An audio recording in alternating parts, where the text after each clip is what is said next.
À l'étranger, Vladimir Poutine vient de nommer le jeune Ramzan Kadyrov, 30 ans, président tchétchène par intérim. Cet homme n'est autre que le fils de l'ancien président pro-russe tué dans un attentat en mai 2004.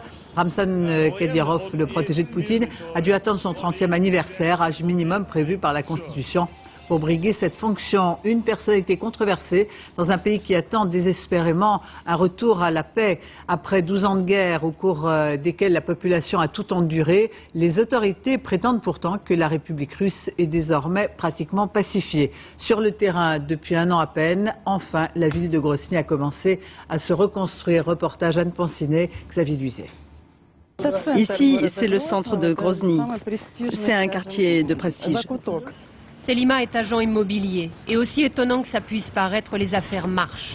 Des immeubles comme ça, elle en fait visiter tous les jours.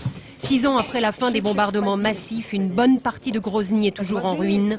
Mais peu à peu, les habitants qui avaient fui sont revenus. Le bombardement sur l'immeuble là, c'était un obus. Normalement, ça fait partie des projets de reconstruction. Et les documents, les titres de propriété?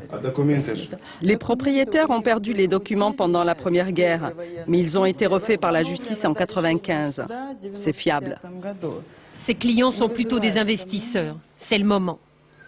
Selima ne se destinait pas à l'immobilier, mais comme tout le monde ici, elle a dû se battre pour récupérer un logement après la guerre. 6 mois de galère administrative. Devenue spécialiste, elle a décidé d'en faire son métier. Le bureau est encore modeste, mais Selima est un des visages de cette Tchétchénie qui essaye d'aller de l'avant. La vitrine de Grozny, son centre-ville flambant neuf. Autre business en pointe ici, les salons de beauté. Celui-ci est un des plus chics. Ici, plus de traces de la guerre, on pourrait être ailleurs. Mais sous le phare et les bouclettes, la douleur, les souvenirs sont à fleur de peau. Dans notre mémoire, cette ville restera pour toujours ce qu'elle était dans notre enfance. Mais ce qui soulage, c'est de voir la ville se reconstruire. L'important, c'est que les gens veuillent vivre. Ils essaient, ils viennent dans notre salon. Si c'est trop cher, ils ne font qu'un soin. Mais ils le font. Et ça veut dire que la vie continue, que les gens ici vivront. Puisqu'on n'est pas mort, c'est qu'on est vivant, dit Zoura. Elle s'emploie donc méthodiquement à vivre, en s'accrochant à ses petits rituels. Je faisais la manucure avant la guerre, et je recommence aujourd'hui. C'est seulement après qu'elle nous a dit son fils tué lors d'un ratissage de l'armée russe en 2000. Les mains tout juste manucurées sortent ces quelques reliques, une photo de lui, une autre de son corps retrouvé sans tête et le briquet qu'il avait dans la poche. Elle était venue se changer les idées, à cause de nous c'est raté.